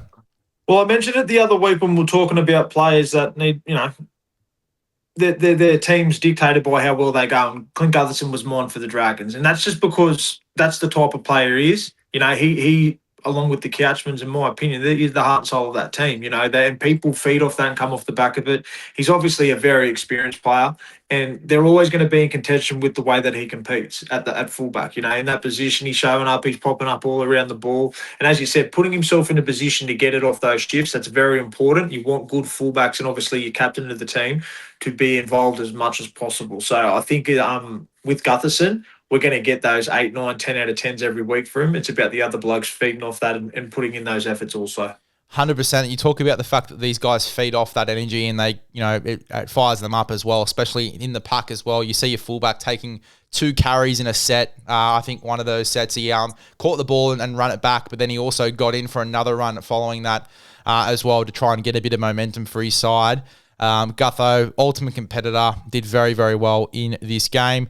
The Couchmans, as you guys spoke about, both of them were outstanding. Ryan obviously playing a combination of edge and middle, and then Toby Couchman going for 66 minutes in this one, 177 run meters, 2 tackle busts, 58 post contact, 40 tackles. Unbelievable stuff. Both of those guys bring a ton of energy, and maybe there was criticisms about the Dragons and their forward pack and if it could contend with those other sides. If these guys go to another level this year and build a little bit of consistency, and they do go at this side how they opened up against the Bulldogs in that first 15, 20 minutes especially, then they are definitely going to be a bit of a powerhouse. What do you reckon, Jakey? I think if you look at their forward pack, they can get away with a lot of Toby Couchman to start the game. You've got Gula, Luciano Leilua, Sua, and Stewart backing him up. All triple-digit players, 100 to 110 kilos. There's your go forward, and Couchman can come in on that second and third ruck carry and continue the speed up of the play the ball. Then you got Kerr coming off the bench, Hame Sele, obviously his brother Ryan, and then there's Blake Laurie if he also gets on the field. So they've got enough weight around the other parts of the forward pack to allow a little bit of lightness in that starting side. And Couchman just brings that energy, as we spoke about before, and he can keep that ruck momentum going. And he's a 1% king. He's doing the kick chases, kick pressures, third man in. You need those guys out on the field if you're surrounded by bigger boppers. 100%. You guys also touched on Hamish Stewart. I'll tell you what, talk about the 1%ers. He was doing all of that, but then as well, just the way that he goes deep into the line, ball playing, he reeks of Cam Murray to me. I see a little bit of a Cam Murray type mould out of Hamish Stewart, and I feel like if he can sort of improve and again sort of go under another level over the next couple of years, go to another level, I should say, under Shane Flanagan over the next 2 years, he's going to be a problem as well. I really have been a fan of him since the trials because I think even against South Sydney, he was probably the shining light for the Dragons at stages. Soph, what are your thoughts on Hamish Stewart and his sort of ceiling over the next couple of seasons? No, again, I thought him and the Couchman brothers were great. As you said, 1%ers, for me, as my ideal player, you don't have to be the fanciest player or do the most exciting things on the field, but if you're going to come every week with 100% effort and show up and do those 1% things, as you said, your Jake Trebojeviches, your Cameron McInnes's, all of those kind of players who just show up every week and give it 1,000%, may not be the shiniest players on the field, but you know what you're going to get from them every week, and they're going to nail the basics, and they're just going to work for you relentlessly. And I think Hamish Stewart is going to be one of those people, along with the Couchman brothers. And you're thinking about it as well, they're still in the infancy of their NRL careers. They're so young. They have plenty of growth in terms of their positions and their skills, but also their size as well. As we mentioned, being a little bit smaller, I know Hamish is a little bit bigger than the Couchman brothers, but there's still plenty of opportunity for them to put on a little bit of size and grow into their bodies as they develop further into their NRL careers. But another thing I wanted to mention as well, early on in the game, they were all over the doggies, which allowed Cook to have quite a heavy involvement in the game. His running game was really good. He also had a nice left foot grubber for Gula, identifying Tracy on the short side. Also, and I think as well, another dimension to their attack, mostly in the first half, was Gutho playing first receiver for a bit. So it allowed Flanagan to get a little bit wider from the ruck. And so obviously having the middles, holding the middles on the other side, you've got Gutho in there, who's obviously a little bit more fresh, not having defended. But it was interesting to see him kind of play that hybrid fullback role, as we were talking about with Kalyn Ponga earlier. It's interesting. It is interesting you say that about giving Flano a bit of space there with Gutho getting in at first receiver. I would have liked to have seen Flano run a bit more, especially in that 6 role. 2 runs, 17 metres. Like, I would have liked to have seen him take the line on a little bit himself, because there was times last year, like some of his best games for the Dragons last year, he was just taking the line on constantly, running the ball, trying to break the line. He scored 2 tries in one game simply from taking the line on close to in the attacking zone of opposition teams. Like, I'd love to see Flanagan just sort of back himself. I know that he sort of probably pulls himself back a little bit because Atkinson is quite raw and fresh into the 7 role, and you think that Flanagan wants to sort of add a little bit more direction and free up Flanagan a little bit more, but I'd sort of be doing a little bit of the opposite. I'd be really owning that 6 jersey and playing to that role. What are your thoughts, Jakey? He was playing halfback last year, so he did have the opportunity. If you notice, he actually scored maybe 3 or 4 tries off that double drop, and then he'd fake to play at the back or play short and actually go through on those tired defenders. So he's actually got a really smart footy brain to be able to, nullify that and take advantage of it. He did. It appeared he probably did take a little bit more of a back seat in the game. I don't know if he had that many opportunities, but I also don't know if he placed himself into those opportunities to get the ball in his hand as much as possible.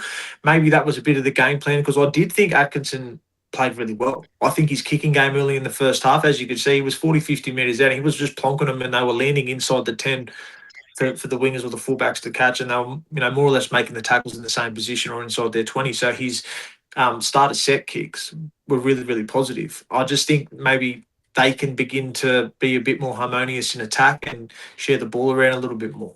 Tell you what, speaking of kicking game, Atkinson, holy, there were some sets where the Dragons were stuck in their own end, and he saved them for sure. He has a really nice boot, which I don't think even I expected going into this year. 887 kicking metres there for Daniel Atkinson. Unreal, absolutely unreal. That's what I want to see from my number 7 if I'm Shane Flanagan, that's for sure. What are your thoughts, Soph? Yeah, well, we spoke about the impact of Dewey last week, and obviously he's a bigger body and more experienced than him, but with his ability to get us out of trouble early down the field and put him in the back corner, it allowed obviously a great kick chase from the Dragons most of the times, but whether it was a long ball or a bomb, as you said, it put him in those bottom corners, and they had to really work to get out for probably the first 30 minutes. Dragons were all over them in terms of field position, and they were moving up the field quite nicely. So it was great to see a really good finish to the sets, whereas I think that might have been something that we've lacked in the previous few seasons, is just a poor fifth tackle option, whether that's errors, getting caught with the ball, or just poor kicks. Jakey, one question for yourself, mate, with Atkinson and Flano. Do you think they should probably give Flano the keys at 7 and put Atkinson into a 6 to sort of get the best out of his game as well? Because, even Atkinson still had 7 runs for 40 metres. Like, he's a great runner when he's on, Atkinson, and is really, really good in that more of a 6 sort of role. Do you think that they should probably give Flano a little bit more of the keys there as the set on halfback in this side, or do you reckon that Atkinson can sort of develop into that role with the kicking game that he's got and obviously the next couple of games? Well, I don't see him changing it, because Shane Flanagan's come out and said he's going to be the 7 and pretty much given him the keys. If he goes back on it, then there's probably 50 other questions he has to answer off the back of that in regards to the media saying, well, why have you done it this way now? I think if they stay the same and just they have the ability to talk to each other during the week and apply how they want to play individually for the team, which will then obviously make their combination a little bit more fluent. I think it's in that tentative stages. It is round 1. I think they played better than what they did against South Sydney. And I think that allows them now to sort of, have a chat this week, nullify some things and go, hey, I can actually do this a little bit better here. What do you think about this? What if you're here? And they can start to bring themselves into the game through obvious communication during the week and then putting it into practice on the training paddock, then out of the field on the weekend. Yeah, totally. I agree. It's going to be interesting to see that develop as well, but I think the kicking game is definitely a big bonus for Atkinson, and it's really what I wanted to see from him as well. Making your kicks, making your tackles as well. It's what Shane Flanagan said before kickoff as well, which is what he wanted to see from Atco, so good to see. Guys, if you've seen the coverage on Fox, it's probably going to defeat the purpose of this, but how old do you reckon Setu 2 is, if you had to guess? Oh, I wouldn't say I know his age. I wouldn't say he was that. He definitely looks a little bit younger, and he moves like he's a little bit younger. But I didn't actually know until they said he was 27. Is that correct? Yeah, 27 years of age. I thought that he was a young bloke coming over from New Zealand, grabbing an opportunity. But yeah, 27 years of age. He's been fighting hard for opportunities in the NRL for a very long time over there in New Zealand. He's had an amazing journey. As well, they were talking about on Fox. But solid game from him. I thought for a first game of first grade, going over to Vegas under the bright lights and having your first game of first grade there, I thought he was good. Like, didn't blow you away with stats, but I thought that his yardage carries were quite good. Scored that really nice try as well, which obviously nearly went the other way. But some really nice touches. What were your thoughts on Setu 2, Soph? Yeah, as you said, I thought he had some really nice yardage carries. He was putting his hand up and tucking his head down and going for it, which was good and nice to see that he didn't go missing in that opportunity. I definitely thought he was a target for, I guess, the Bulldogs' kicks, putting it, I guess, in our bottom right corner. So he definitely had to work for that. I think he only had one drop ball, which thankfully was called backwards, but I think he took most of the high balls pretty well. And especially with that head high, he got straight up and he took that like a champ. That's for sure. Yeah, he definitely did. And then on the other side of the park, you've got a guy like Christian Tuipulotu who needs to earn an opportunity in this side, and there's spots up for grabs in this back line, particularly on the wings. 217 metres from 22 carries. 84 post-contact meters. I thought that he was great with his yardage carries. Had some really, really good moments in their spread sets as well. Unfortunately, they didn't get too many opportunities, the Dragons, when it came to putting on points, and they obviously, as we sort of spoke about at the start, they could have executed on opportunities and didn't, unfortunately. But Tuipulotu looked really, really good. What were your thoughts, Jakey? Mate, he's amazing coming out of yardage. I think he'll hold that wing spot down due to the fact of that to have those types of wingers that can give you 200 plus metres in a game coming out of yardage, it's an extra front rower. I think Setu 2 should be watching what he does, as in Tuipulotu in yardage, and getting himself involved as much as possible. I think wingers, when I was sort of playing, they would always aim to get around that 100 to 120 metre mark every game. Setu 2 was 98 metres, just under those triple digits, but I've got no doubt he'll set himself some high standard goals and be able to rectify that and get into the triple digits and be a massive bonus for the Dragons coming out of yardage with Tuipulotu. Yeah, 100%. And look, as I said, it is his first game in first grade as well, so you got to take that into account a little bit there as well. But I thought he handled the physicality quite well. I guess the negatives there on the edges was the edge defence. And it was particularly sparked by them swapping Moses Sully and Valentine Holmes around. Val looked like he was still carrying a little bit of an injury.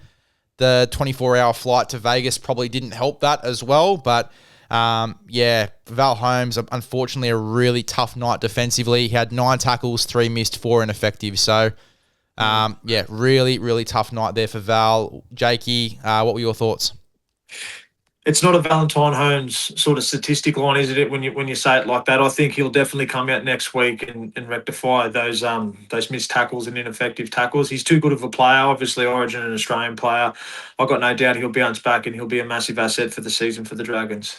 Oh, I mean, they're going to have the week off, obviously, because round 1 kicks off this weekend. But, gee, if he looked so ginger out there. Like, could barely move defensively as well in coverage. Had some nice carries for sure because he was just an effort player and he was going after it. But, gee, I'd be thinking about resting him if he's a little bit ginger there. I probably wouldn't risk it. The flight back, the recovery as well throughout the week. Like, if he is pretty ginger, they've got some young guys that can come into this back line. I'd probably be giving him a little bit of a rest. Do you tend to agree, Soph? Yeah, he's obviously, as you said, a very high level player and has much, higher standards for himself. And I'm sure the rest of the team does as well. And he definitely did not look 100%, whether it was his obviously poor defense. As you said, he put his hand up for his carries, but even in terms of his kicking and things like that, he wasn't able to get quite the boot on it that he normally does for those field goals. And obviously saw him not goal kicking the whole time. But in terms of, I guess, the edge defense, another thing I wanted to point out, another bit of a rough call for Dragons.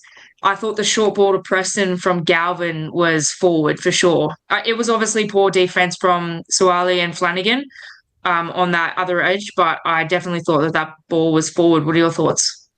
Only by 5.5 meters. Yeah.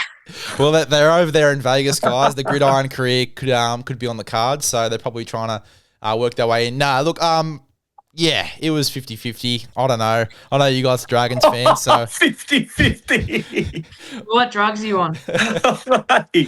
I should stay quiet with the two Dragons fans on here just quietly. Yeah, look, I'm not going to say too much on that. I think it was a bit poor defensive read as well. Yeah, it was. It was a pretty poor defensive read, but in saying that, yeah, probably could have been called back, but you can't roll on forward passes, so that's just tough, I guess. But yeah, edge defense for me was a little bit tough. I almost think as well, it was the injury for Val for sure, but I also think like the way that he was defending on the right side and even the way Moses was defending on the left side, it looks like they've been training on their normal edges, like Moses right and Holmes left all preseason. And this has sort of just been a last minute thing of swap the edges and Val's been put on that right edge specifically to mark Critter. That's the way it looked like to me because Jakey, you can probably talk on this as well, obviously playing on the edge, but moving over from left to right, it is a really big transition in regards to your reads and in regards to your defense. Talk about a little bit of that transition and what that would have been on the cards a little bit there for Val, the differences in left and right defense. It's massive, especially if that's your dominant side. You step off the right or left foot on that edge, or if you've got an offload with a certain ball carry, used to tackling with one shoulder more than the other, just because that's your side. That's what you focus on during your week. They're the plays and, the reps that you put in during the week to specifically stay on that side. I'm not a big fan of coaches that do that. I think it actually has the capacity to affect players' mindset going into the game, not just due to the fact that, you're getting moved. It's why are you moving me? All these questions and doubt, but then become into the player's mind on, does he think I can handle this task? So like they're the sort of things that do go through players' minds. You'd rather leave players in their positions and build their confidence up to take on those bigger plays. That's, I think, you get the best out of the players by building their confidence up and allowing them to learn within the heat of battle, not making a change due to the fact that you think one player may suit differently against another player. That's just my take on it, though. Well, it's like being a professional golfer and usually using a right-hand club, and then just before the PGA Tour, you get a left-hand club, and you have sorry, mate, you're gonna have to use this one. Like it's It definitely throws you off a little bit. I'm sure that. Well, I mean, if I'm Shane Flanagan, I'm moving them back immediately. I think Moses was so good on the right last year, and Val on that left side, try assist galore. I just don't know why you'd make that move. I feel like it was specific to Mark Critter. But even then, like that left edge was dominant for the Bulldogs. They stacked that up specifically to target those guys. And that was the story of this one for a lot of it too, was the fact that left edge for the Bulldogs, even though they weren't putting on points, that left edge attack was dominant, wasn't it, Soph? Yeah, for sure. We spoke about, obviously, Galvin's control in the game and obviously the impact that Burton can have. And I mean, obviously having, kick out on that left edge as well as a serious threat. So I see why, but as a player myself, having last minute changes, it's definitely hard to deal with, and with a lingering injury as well, I'm not sure that Val Holmes handled it the best. So hopefully, seeing that next week they can go back to their original traditional positions. Yeah, look, that's the hope for sure. And look, a good little segue into the Bulldogs. Lachie Galvin was going to be my first point.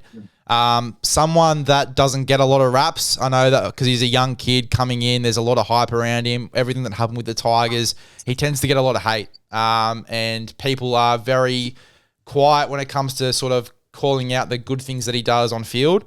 I thought he was really good. I think in regards to the transition from 6 to 7, mainly attacking on that left side last year, moving over to the right side more permanently as well.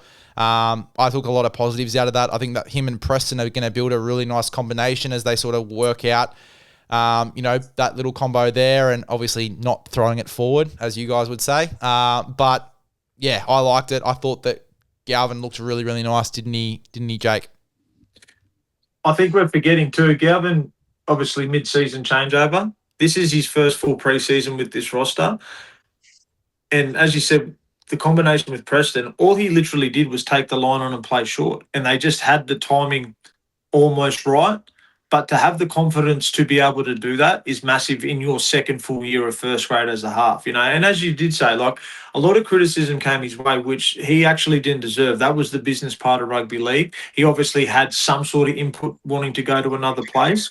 But I think this year it's going to be a massive year for him just to concentrate on his footy and build those combinations and get the Bulldogs to the finals. The big one for me as well, like at the start of the preseason, Cam Serrato went on, I think it was the Paul Kent podcast, and they were talking about Galvin and that whole situation.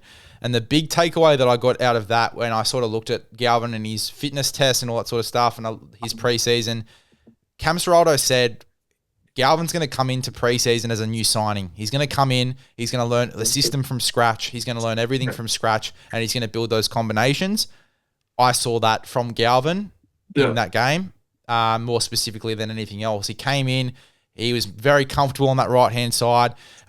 We talked about the poor defensive read there from Flano, just skipping out, committed Flanagan to that, to Galvin as well. Galvin sort of shaped in a little bit as well, and then obviously threw that short ball to Presto, straight through a really nice gap there. So, look, Galvin, that combination's only going to get better, but I just thought some of his movements, his kicking game was nice as well. I thought he had some really nice kicks, even though Burton was doing majority of the work there. I thought that when he did kick the ball, Galvin, it looked good.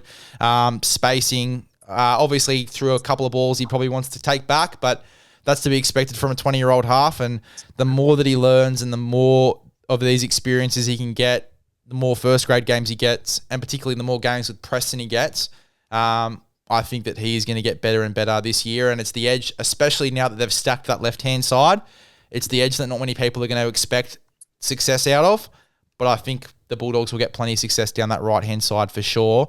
What do we take out of Burton for this game? I know that he had big meters, but Galvin was certainly the more dominant half and had the ball in his hands more in those attacking sets. So what did you take away from Burton's performance? I mean, obviously we spoke about some of his stats earlier, and he didn't have a poor game, but I definitely thought that Galvin had control and was leading the team. And Burton had some nice touches and some nice kicks, which is, I guess, good to see him kind of returning the bombs and things like that. I think he kind of went away from that last season, but obviously the Dragons were able to handle that well. But as you said, with his running game, he's obviously quite a big body, so him going on and taking the line on, inside the 10 and things like that, I think is something that we like to see and we'll hopefully continue to see throughout the rest of the season. What about you, Jakey? What did you take away from Birdo? Yeah, I think he was, a little bit quiet at stages of the game. I thought he did his regular job, just not over large periods of the game. I think, though, it was a Galvin sort of takeover. I thought Galvin played really well. I thought he was classy throughout large parts of the game. I'm looking forward to see how their pairings with their back row, like, got Kikio on the other side, and then you've got Preston on the other side. I think, just early ball to those guys and play off the back of it, of momentum, and I think their combination of 6 and 7 will flourish off the back of that. Jake, you had a run meter stat before. I'm going to counter that and bring one of my own in. Do it. Guess how many runs and for how many meters in total the back three for the Bulldogs had. How many runs and how many meters? How many runs and how many meters? I would say they ran, as in you're talking 1, 2, 3, 4, 5? Yep. How many runs? Maybe anywhere between 80 and 100 altogether. Yeah, so 80 runs, and then the meters, 768. Big stats. Huge. Yeah, wow. They all three of them run over 200 meters in this one. Jacob Kira is the standout for me, 278 meters from 29 carries. Heavily involved on those kick returns. It's really, really good to see. You're talking about the impact of having guys that you on those kick returns can run 200 meters plus and get you that go forward. These guys certainly did that on the weekend. And particularly we talk about switching edges. Didn't look to trouble them too much, to be fair. Both Kiraz and Montoya. What were your thoughts, Jakey? I think they're two lunatics, those two wingers. Like, I think they're, you wouldn't put them in the top 5 winger pairings, due to names or rep teams and all that sort of stuff. But they're the blokes that are making the Bulldogs team actually getting into positions to take these shots at scoring tries. Now, Montoya, have you watched him when he carries the ball? Yeah. He's carrying it into people like he's trying to knock them out. Like, he is running with a whole lot of velocity. Kiraz actually reminds me of Jason Nightingale a little bit. He jumps around, he moves, he gets his body in between, he always finds his front. He's very, they're both very deceiving, but I think Marcelo Montoya, I think he's a hidden gem, especially for the Bulldogs. He just looks like one of those Bulldogs players that just goes, once the jersey gets put on, he turns into a different person, and I love that kind of stuff. Like Montoya, talking about his running game, like it's not a player comp that a lot of people will expect. But do you remember a couple of years ago at the Warriors and maybe even a little bit at the Panthers when Dallin Watene-Zelezniak would take those kick returns and he would just go full pelt and try to knock someone out? Like that's Marcelo Montoya to a T. It's like DWZ from a couple of years ago. Unreal stuff from him. He ran for 244 metres from 28 carries as well. So nearly 30 runs each for the wingers there. And then obviously... I was going to say, I think...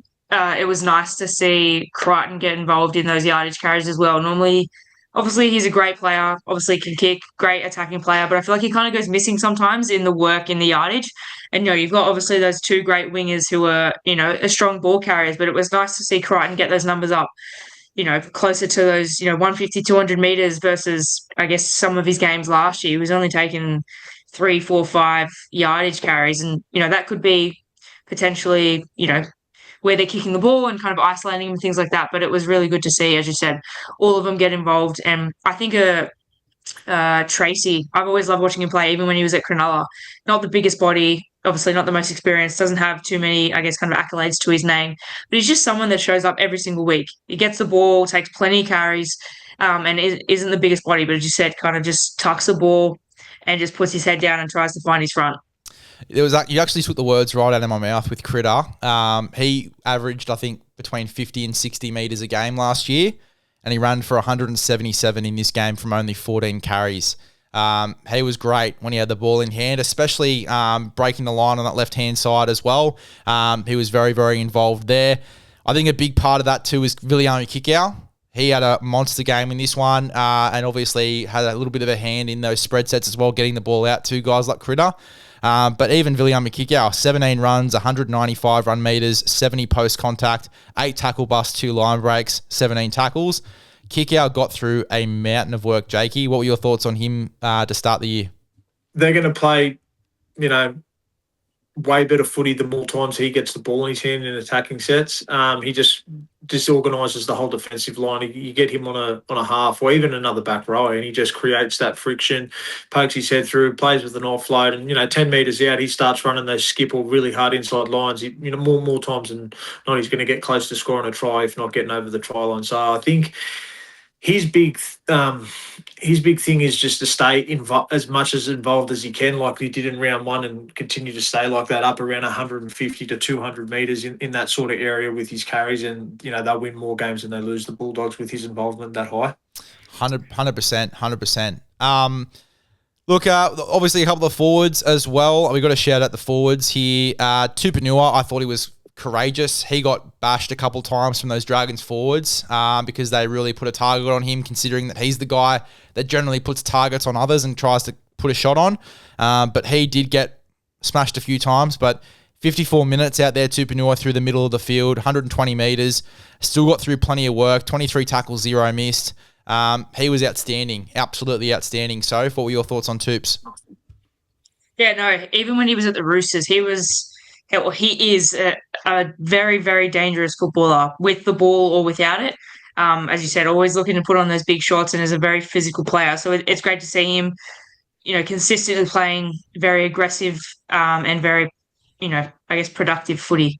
Definitely had some good carries and some nice tackles on the weekend. I thought it was interesting seeing Curran, not getting much game time after having, a couple of big seasons in the last few years with, I guess pretty consistent game time. What are your thoughts on that, Jakey? I think with him, I think it's hard to be as intentful as what the other 4-pack is that the Bulldogs already have, like the 4-pack that the Bulldogs already have. Sorry, I got my words mixed up then. I think those sort of bigger name players, your Prestons, your Currans, and, obviously Max King and all that sort of stuff now, it actually inhibits him maybe having as much impact as he once did. Your Kurt Manns, also Tupanua. It's hard for him maybe to get the minutes that he sort of once got through that sort of building phase with the Bulldogs to what he has now. I think Jamin Salmon also, he's sort of just finding what sort of minutes he can get, because it looks like the Bulldogs are playing that real power game and they've got those bigger bodies to do that. But there's also got those sort of smaller ball playing men. But Kurt Mann usually takes that role sort of on as well. So it'll be interesting to see maybe if he stays in the team the whole season, or if they opt to put someone else in there to have more of a bigger body instead of those similar smaller ball playing forwards like Kurt Mann and Jamin Salmon also. So the Bulldogs had 238 runs in total. How many of those runs do you think Josh Curran had? 6. Yeah, he wasn't on for very long. 0. He did not have a carry the whole time. He played 11 minutes, didn't have a carry, made 11 tackles. Yeah, it's going to be difficult for him. Yeah, and like you have got some younger guys in your Jake Underhills, and especially someone that I know a couple of people are quite high on in that dog system, a Jack Todd, who is that smaller forward too. Made his debut, I think, last year, but came off again with another injury. He'll definitely be one to watch. But yeah, Josh Curran, especially with the fact that he's going to Perth next year, I think he'll find it very hard to stay in this team, particularly with Tupanua playing 54 minutes off the bench. Harry Hayes got through 49 minutes. Max King got 54 minutes. Even Sam Hughes only got 20 minutes in this game too, another starting front rower. So I think with how commanding of minutes those guys are, plus you got Leo Thompson to come back into the team, it's going to be hard for these sort of guys to come to stay in the side. I think Josh Curran will be the unlucky guy to miss out there. Any other players that we've missed, guys, that you wanted to earmark for that Bulldogs game? Nah. All right. Well, we will leave it there in regards to the Vegas review. Let's get stuck into the game of the round for next round. For round one, I would say, if I had to guess what you guys were thinking for game of the round, it would have to be Storm and Eels, right? Are we on the same wavelength there? Well, it depends. If Zach comes back, they can beat that narrative up all week, what sort of happened. But I'm leaning more towards the Broncos Panthers on Friday night, to be honest. Yeah. I think as well. It seems like there'd be a little bit of animosity there between Storm and Eels. Storm haven't lost a round one in however many years. Parramatta, I think, have the side to beat them this year in round one. I'd have to tip them for sure. I think they've come in a little bit too, Parramatta. They're $2.71. They were $3.50 last week. So I do think that it'll be an interesting watch. I think that alone has them quite high up in regards to a high-quality game of footy. But, Broncos and Panthers will be interesting. That'll be super interesting. You've obviously got those Broncos guys after a loss in the World Club Challenge, how they respond going up against a high-quality Panthers team. Cleary got off the suspension. He'll be playing in this one, luckily for the Panthers. But just got a notification that Liam Martin's going to miss round one. He's out with a calf injury, so that'll be one to keep an eye on. At this stage, it's only going to be the one game. But, that's going to be a pretty good game as well. We'll get stuck into the tips, guys.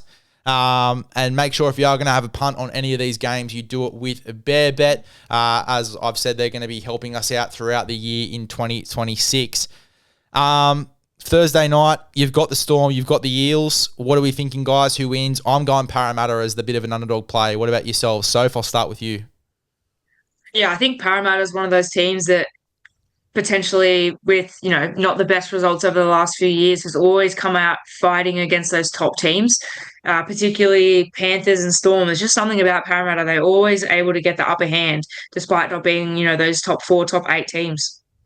Yeah, I agree. I think that just with the attacking side that they've got this year, the little glimpses that we've got throughout the preseason, even the younger guys in that second half against the Roosters, Parramatta will be a watch. Jakey, what are your thoughts, Melbourne or Parramatta? Yeah, I've got Parramatta to upset Melbourne and break their round one winning streak down in Melbourne. It will be a tough game. I definitely think Melbourne will turn up. I just don't think Melbourne, team-wise, I think they're missing too much compared to previous seasons. And I think Parramatta are in that sort of top 4, top 5 team roster for the year. So I think the Eels will go down to Melbourne and knock them off. $3.70 on Bear Bet for Parramatta Eels 1-12. I'd be jumping on that all day. Let's get into the next one, Warriors and Roosters. What are we thinking for this game, Jakey? I'll start with you.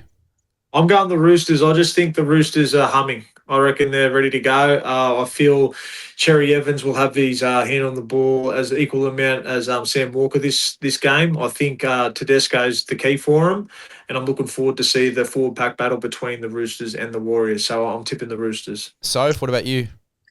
I think it'll be a close game. I don't think it's going to blow out, or I hope it doesn't blow out. But yeah, I think Roosters are gonna get the Warriors. Roosters in Auckland with the Warriors in round one. Warriors, Auckland, round one. There's a bit of a narrative there. I will go the Roosters. I think it'll only be a 1-12 game with you, Soph. I think it's going to be a tight one. Broncos, Panthers. Soph, where are you sitting with that one? As we know, this game can go either way, and there's going to be some animosity from obviously the Panthers having lost the grand final last year, but also Broncos coming back from their loss to the England or the Super League team. So honestly, I've got no idea. I think it could easily go either way. With Liam Martin now, that's obviously going to have a bit of an impact. So I think maybe Broncos because of that. But as I said, it could easily go either way. Jakey, what about you? Obviously, Nathan Cleary's a massive in for them getting off that suspension, but I just don't see the Broncos losing at home on Friday night at Suncorp. I reckon there'll be 50 to 60,000 people there. The Queenslanders will be on the drinks from 11 a.m. that morning. I reckon they'll be fired up, ready to go. So I've got no doubt that the Broncos will get the W. I'm going to go the upset. I'm going to go Penrith. I think that Penrith have got a really hard draw going into this year. I think that they're aware of that narrative and what's going to be drawn up for them. Obviously, with some pretty hard games, compared to other teams, their roster isn't pretty up to par. They've lost a couple of guys over the past couple of years. Obviously, missed out on the grand final last year. They're going to want to prove to people that they're going to be up and back at that stage this year. So I'm going to go Penrith at $2.20 odd to get the job done there over the Broncos. Sharks and Titans, what are we thinking, Soph? I think Sharks. As much as I hope Titans have a better season, and I'm sure they will with some new signings, I think Sharks will have a comfortable win there. Jakey? I think it'll be close, but I say the Sharks winning. I think the Titans will be very competitive after watching what they did to Melbourne in that trial. But I just think the Sharks are on maybe a premiership year. So I'm going to tip them to come out in the first round and get the W. Same here. I posted my predictions on my page, Big Lez's League, the other week, and I actually had the Sharks and the Roosters in the grand final. So I am going to go with the Sharkies as well. I think they have a really strong start against the Titans side with a few question marks around them. Manly and Raiders, what are we thinking, Jakey? Or is this one going to get ugly for the Manly Seagulls? I don't think it'll get ugly. I do think I'm going to go the upset. I'm going to go the Seagulls to knock the Raiders over. I just think 4 Pines up in Sydney backs a little bit against the wall. I'm not convinced the Raiders have enough sort of strike, to be honest. I reckon their forward pack's actually great. It's going to be a big year for the Six. Is it Strange, the Six? Yeah, Strange, yep.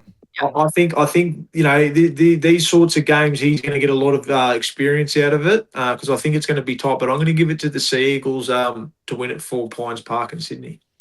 I'm going to go the Raiders with little confidence. Again, the big question mark is around the 7 jersey for them. And, Jamal Fogarty obviously established playing against his former club. He wants to make a statement there. I think that Manly will definitely be close, but I'll go with the Raiders with little confidence. And then the last game on your Sunday, it is the Dolphins taking on the South Sydney Rabbitohs. The Dolphins are actually the favourites in this one, which is interesting. Soph, what are we leaning towards, Dolphins or South? I think Dolphins. It's up at Suncorp, and obviously with some injuries with Rabbitohs, Despite a good performance in the last trial game, I think Dolphins are gonna get the win. What about you, Jakey? I'm going to the Rabbitohs. I can't go over there, go away from what they've sort of got 1-13. And obviously Wayne at the helm, I think they'll be ready to go, and I see him getting up there and getting the W at Suncorp. I like your thinking there, Jakey. I'm going to go the Rabbitohs as well, the underdogs in this one. There you go, you guys. That is your second episode of Momentum. Make sure to go ahead and subscribe. We'd really appreciate it. We want to build a little bit of momentum for the show as well. So subscribe, become a part of the community. We're going to be having a big year this year for Momentum. Announcements coming soon as well. So stay tuned for that. We'll see you guys in the next one.